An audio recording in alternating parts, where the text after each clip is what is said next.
제가 작년 이맘때에도 이제 이 시기에 딱 오예배 설교를 했었는데, 그때가 이제 한참 코로나가 점점 심해질 시기였습니다. 저는 그때 설교하면서 내년에는 내가 코로나 때문에 이렇게 고생하는 일은 없겠지라고 생각했는데, 결국 또 이 자리에 또 똑같이 서 있게 됩니다. 2020년 우리는 정말 이런 일이 있을 수 있었는가 싶을 정도로 정말 다사다난했던 사건들의 연속을 지나왔습니다. 속된 말로 이제 사람들은 진짜 종말이 다가왔나 보다 라고 말하고도 합니다. 즉 이제는 가능성이 끝났다라는 것이지요. 그러나 우리가 간과하고 있는 것이 있습니다. 우리는 매년 올해가 최악의 해였다라는 말을 갱신하고 있다는 것이죠. 사랑하는 성도 여러분, 우리는 이 세상을 살아가면서 넘어지고 아프고 좌절하는 시간이 이미 충분히 많이 겪었을 것입니다. 하지만 안타깝게도 지금까지 좌절한 그 시간보다 앞으로 절망할 시간이 더 많을지도 모르겠습니다. 이렇듯 우리는 위기와 지연과 장애로 뒤범벅된 삶에 익숙하게 우리는 살아가고 있습니다. 오늘 우리가 읽은 마가복음은 예수님께서도 그와 같은 경험을 잘 알고 계심을 보여줍니다. 오늘 읽은 본문이 속한 이야기를 간단하게 보면 이렇습니다. 예수님은 야이로의 딸에 관한 소식을 들으시고 그 고통당하는 아이를 보기 위해 출발하셨습니다. 하지만 가는 도중 역시 고통을 겪고 있는 여인을 만나게 되십니다. 예수님께서 여인의 위기를 처리하신 동안 예수님은 병든 소녀가 죽었다는 소식을 듣게 되십니다. 마가가 마가복음을 집필할 때 사용한 문학적 전략 중 한 가지는 한 이야기를 다른 이야기 안에 끼워 넣고 두 이야기를 관련시키는 것입니다. 마가복음의 주요 목적은 종교 지도자들의 믿음과 예수님의 가족들의 믿음처럼 비교 가능한 두 가지 요소 혹은 오늘의 본문처럼 두 가지 대조를 병행시키는 것을 통해 말하고자 하는 바를 전달하고자 하는 특징을 가지고 있습니다. 야이로와 혈루병을 앓는 여인은 성별, 지위, 인지도, 그리고 이야기에 나오는 예수님의 사역 방법, 그리고 예수님의 사역에 대한 반응에서 하늘과 땅만큼 큰 차이가 납니다. 먼저 야이로의 이야기를 한번 들어볼까요? 야이로라는 인물은 회당장이라고 소개되어집니다. 회당이란 지역 예배의 중심지로 야이로는 회당장 가운데 한 사람으로 선출된 사람인 것입니다. 회당장은 예배를 관장하고 율법이 적힌 두루마리를 관리하고 매주 학교를 운영하고 회중들이 계속하여 율법에 충실할 수 있도록 도와주고 구호품을 나누어주며 건물을 관리하는 책임을 맡고 있는 직업입니다. 이것만 보더라도 야이로는 회당장으로서 적어도 그가 살던 마을에서는 꽤나 명망이 높은 지위를 차지하고 있었음을 알 수 있습니다. 특히나 회당장들은 바리새인들과 깊은 유대 관계를 맺고 있는 경우가 많았습니다. 그렇게 회당장들 중에는 예수님을 지지하지 말라고 압력을 받아온 이들도 있었을 것입니다. 하지만 그 어떤 지위나 압력도 야이로가 자신의 아픈 딸을 고칠 수 있는 유일한 분인 예수님께 나오는 것을 막지 못했습니다. 야이로가 예수님의 발 앞에 엎드려 자기 딸을 고쳐달라고 간구한 것은 존경과 경배를 표현하는 의미심장하고도 대담한 행동이 아닐 수가 없는 것이지요. 야이로의 딸은 죽어가고 있습니다. 우리는 그 딸이 어떤 병에 걸렸는지 모릅니다. 하지만 분명하게 알 수 있는 것은 무엇도 그녀에게 도움이 되지 않았으며 그녀는 곧 죽게 될 것이라는 것입니다. 하지만 야이로는 자기 딸을 도울 수 있는 누군가를 기억하고 있었습니다. 그분은 바로 가버나움에서 만지는 것만으로 많은 사람을 고쳤던 예수님이십니다. 야이로는 군중들 사이를 밀치고 들어가 예수께로 나아갔고 예수께 자기 딸을 만져달라고 간구했습니다. 그 간구는 간단했지만 믿음으로 충만했던 것이지요. 야이로에 대한 예수님의 반응은 예수께서 그와 함께 즉시 가셨다라는 것입니다. 그런데 여기서 우리는 한 가지 의문을 가지게 됩니다. 예수님께서 말만 하시면 자신의 종이 낫겠다라고 고백한 백부장에게 그렇게 하셨듯이 예수님은 단지 말만으로도 그 딸아이를 고치실 수 있으셨을 것이라는 사실입니다. 야이로는 그런 생각은 떠올리지 못하고 있었던 것이 분명해 보입니다. 그는 예수님께서 딸을 만지면 병이 나을 것까지만 생각했을 것입니다. 그 말은 즉 딸이 죽으면 그것은 너무 늦는다라고 생각하고 있었다는 것이지요.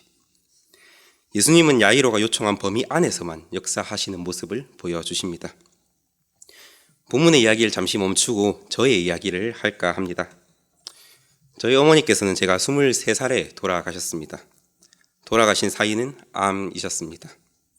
처음엔 가벼운 유방의 작은 혹인 줄 알았던 것이 열고 보니 유방암 4기가 되었고, 치료하려고 수술실에 들어가 보니 폐로 전이되어 폐암 말기 판정을 받게 되셨고, 거기에서 끝인 줄 알았으나 척추로 전이되어 모든 심경세포가 망가지게 되었고, 진짜 여기서 끝인 줄 알았으나 뇌로 전이되어 모든 기관을 사용할 수 없게 되셨습니다.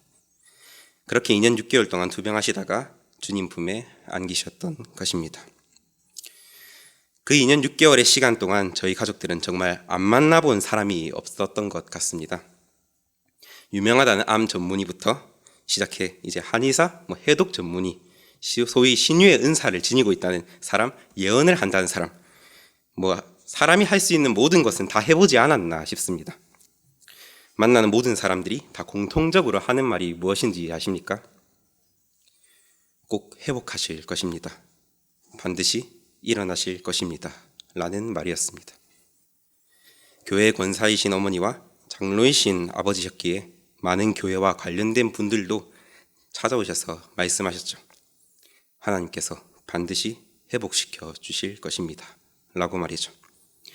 저희 가족도 믿고 있었습니다. 우리 어머니를 고쳐주실 분은 이제 오직 하나님 뿐이시구나. 그분을 믿자라고 말이죠. 다시 본문으로 돌아가 보겠습니다. 여기에서 우리는 새로운 또 하나의 주인공이 긴급하고 절박한 야이로의 이야기 속에 난입하여 들어온 것을 볼 수 있습니다. 그 주인공은 바로 12해 동안 혈루증을 앓던 여자입니다. 이 여인이 앓고 있던 혈루증이란 상처도 쉽게 날 뿐 아니라 상처가 잘 아물지도 않아 상처에서 계속 피가 흐르고 잘 굳지 않는 병이었습니다. 늘 피를 많이 흘리고 있기 때문에 힘도 없었을 뿐더러 입은 옷에는 계속해서 피가 묻어 깨끗하지 못하였습니다. 그녀가 자신이 가진 특정한 질병 때문에 레위기 15장의 정결법상 부정하게 되는 안타까운 상황에 있었다는 것입니다. 또 12년 동안 많은 의사들을 찾아다니면서 모든 돈을 썼지만 병을 고치지 못하고 오히려 더 심각해지던 차였습니다. 그러던 중에 이 여인은 예수님에 관한 소문을 듣게 되었고 마침 자기 앞으로 지나가시는 예수님을 보게 되었던 것입니다. 비록 연약한 여인이었지만 야이로와 마찬가지로 예수님의 소문을 들은 것에 근거하여 필요를 예수님이 채워주실 수 있다는 것을 깨닫게 됩니다. 이제 예수님이 아니면 죽는다는 그 절박한 심정으로 밀려드는 무리 속으로 비집고 들어가 예수님의 옷에 손을 대었습니다. 옷을 만지는 것은 옷이 그 주인의 권능을 지니고 있다는 당시의 생각에 따라서 그 여인은 내가 들은 예수님이 정말 하나님의 아들이시라면 그분의 옷에만 손을 대어도 낫게 될 것이라고 믿었습니다. 그리고 우리는 29절의 말씀처럼 그녀의 피 나오는 근원이 마르고 역병에서 완전히 나은 것을 스스로 느끼는 여인의 모습을 볼 수가 있습니다. 다시 야이로의 입장으로 돌아가 보겠습니다. 여기까지 야이로는 계속해서 예수님을 부르면서 나의 딸이 조금만 더 버텨주기를 바라면서 예수님께서 빨리 오셔서 안수하시면 나을 수 있을 것이라고 생각하며 초조하고 두려워하고 있었을 것입니다. 그런데 이게 무슨 일인가요? 30절 말씀처럼 예수님께서 갑자기 오시던 길을 멈추시더니 길을 돌아보면서 말씀하시는 겁니다. 누가 내 옷에 손을 대었느냐? 라고 말이죠. 아니 예수님, 지금 옷이 문제입니까? 제가 옷 사드릴게요. 빨리요, 제 딸이 죽습니다. 제자들도 다급하게 예수님께 말하고 있습니다. 아니 예수님, 지금 무리가 몰려들고 있는데 누가 손을 대었냐고 물으시다뇨. 지금 야이로를 빨리 따라가셔야 하는 것 아닙니까? 그러나 32절 말씀처럼 예수님께서는 이 일 행한 여자를 보려고 돌아보셨습니다. 얼마나 여유 있는 모습이신지 어디 있지 하면서 여기저기 살피고 둘러보셨다고 기록되어 있습니다. 야이로의 마음은 더욱 초조해졌을 것입니다. 아니 예수님, 지금 빨리 가야 합니다. 사람들이 생각할 때는 지금 당장 예수님께서 역사하셔야 할 것 같은 일이 분명한데 예수님은 별 다른 반응이 없으시고 그때가 점점 지체되어 가는 상황이 벌어지고 있는 것이죠. 다시 저의 이야기로 돌아가 보도록 하겠습니다. 어머니께서 암투병을 시작하시고 하루가 한 달이 되고 한 달이 1년이 지나가게 되고 이제 저희 가족은 초조해지기 시작했습니다. 서울에 살던 저희 형도 부산으로 내려오게 되었고 가족들은 육체적인 한계에도 다가올 뿐더러 심리적으로도 그리고 금전적으로도 한계에 다다르고 있었기 때문입니다. 분명히 하나님께서는 낫게 해주신다고 하셨는데 언제 그 신호가 올까? 우리가 생각할 때는 바로 지금 이 순간인 것 같은데 왜 지금 당장 우리에게 와주시지 않으실 것까? 혹시 나의 믿음이 부족해서 그런 것은 아닐까? 하나님을 온전히 신뢰한다는 것은 과연 무엇일까? 라는 질문들을 생각하며 날마다 기도하며 기다렸습니다. 우리가 할 수 있는 것은 오로지 하나님을 전적으로 믿는 것뿐이었습니다. 하지만 호전되어지지 않는 어머니의 모습을 보면서 우리 가족의 속은 점점 타들어가고 분노와 좌절, 실망과 같은 감정들이 조금씩 피어나기 시작했습니다. 말씀으로 돌아가 보겠습니다. 오늘의 이야기를 보면 야이로와는 달리 혈루병 걸린 여인은 그리스도와 관계를 맺는다는 것이 무엇을 의미하는지를 제대로 이해하기 위해서 두 단계를 거치고 있는 모습을 보여줍니다. 그녀는 옷자락을 만짐으로써 자신이 바라던 것을 얻게 되었죠. 하지만 그녀가 예수님께 영향을 미치는 것은 허락되지 않았습니다. 예수님은 자기에게서 능력이 나간 것을 아시고 누가 그랬느냐라고 물으셨고 그때 33절 말씀처럼 혈루증이 낫게 된 여인은 예수님 앞에 떨며 나와 모든 사실을 아뢰었습니다. 예수님, 저는 12해 동안 혈루증을 앓았었습니다. 그동안 많은 의사들을 찾아다니면서 가진 것을 다 허비했지만 낫기는커녕 계속해서 심해져 가기만 하였죠. 그러다가 예수님에 대한 소문을 듣고 예수님을 만나기를 소망하던 차에 이렇게 예수님께서 지나가시지 뭡니까? 그래서 필사적으로 무리 사이에 들어와서 예수님의 옷에 손을 대었습니다. 그리고 이제는 완전히 나은 것을 제가 느낄 수 있습니다. 죄송합니다. 그리고 예수님 정말 감사합니다. 너무나 감사합니다. 주위 사람들은 모두 박수를 치며 말했겠죠. 아멘, 할렐루야 라고. 34절 말씀에서 예수님께서는 이 모든 사연을 다 들으시고 딸아, 내 믿음이 너를 구원하였으니 평안히 가라. 내 병에서 놓여 건강할지어다 라고 말씀하셨습니다. 야이로는 예수님을 신뢰한다는 것이 무엇을 의미하는지 발견해가는 그 와중에 이 혈루병 걸린 여인은 예수님은 신뢰하고 그분께 모든 것을 말하는 것, 이 두 단계를 통해 믿음의 비결을 발견하게 됩니다. 이 모든 대화가 진행되는 가운데 야이로의 얼굴은 점점 더 하얘졌을 것입니다. 예수님, 빨리 저의 딸이. 다시 또 제 이야기로 돌아가 보겠습니다. 병세가 이제 극으로 다다라 결국 저희 어머니께서는 요양병원에 들어가게 되셨습니다. 남은 가족들이 돌아가면서 병간호를 하거나 요양사 아주머니를 불러 모시게 되었죠. 그리고 암투병 하신 지 이제 2년 6개월 가량 되신 날 아침 일찍 자고 있던 제게 전화가 왔습니다. 전화의 주인은 이제 저의 아버지이셨습니다. 아버지께서 나지막하게 그리고 슬픈 목소리로 말씀하셨습니다. 지훈아, 빨리 병원으로 와봐야겠구나.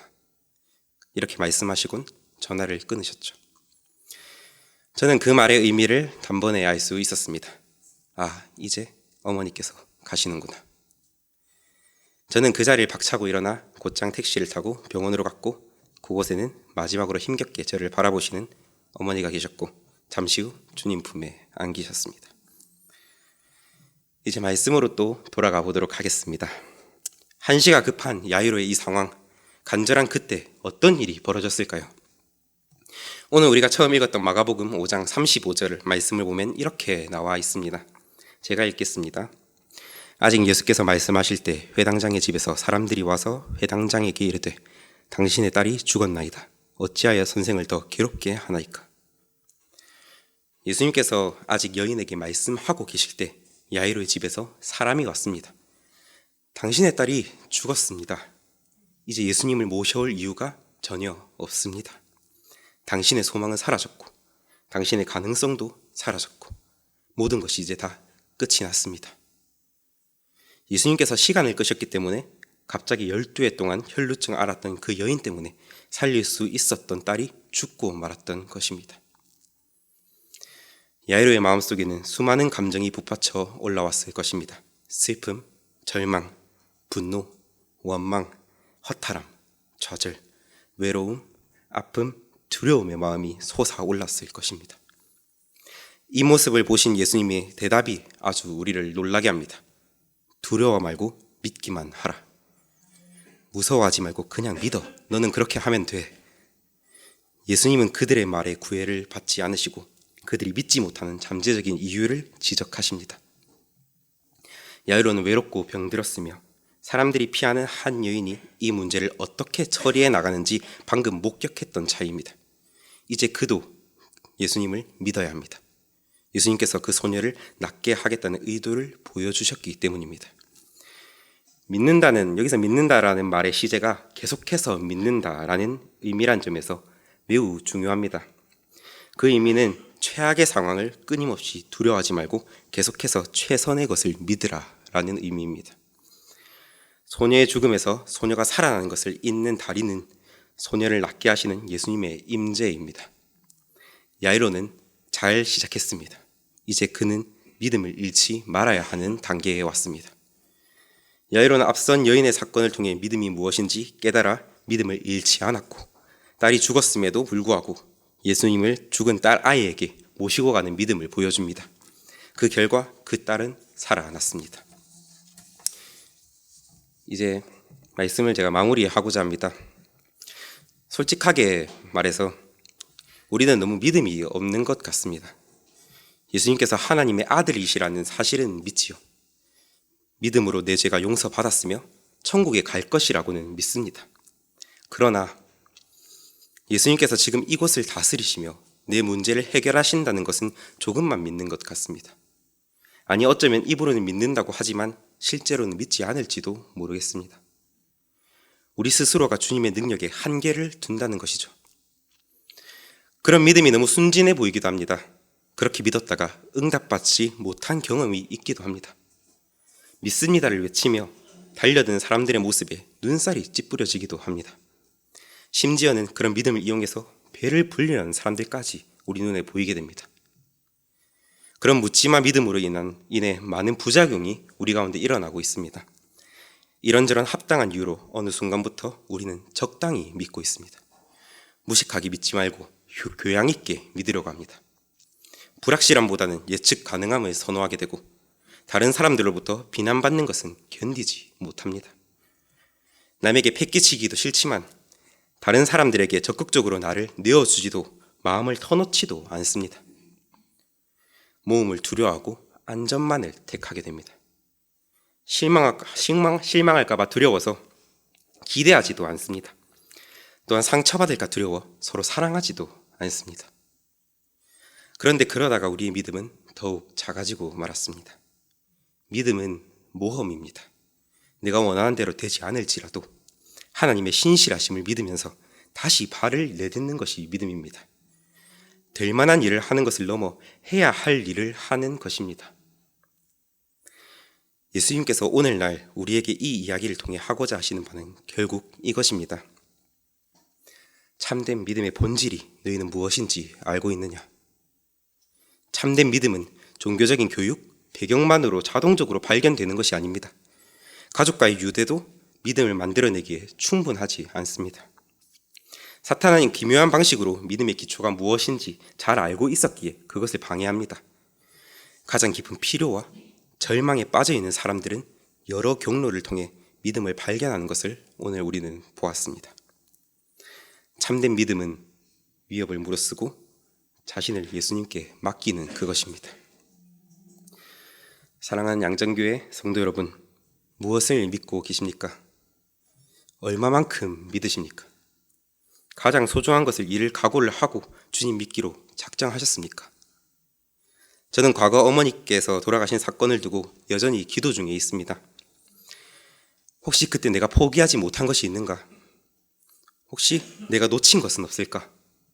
그런데 기도할 때면 하나님께서 조금씩 그 일미들을 저에게 보여주십니다.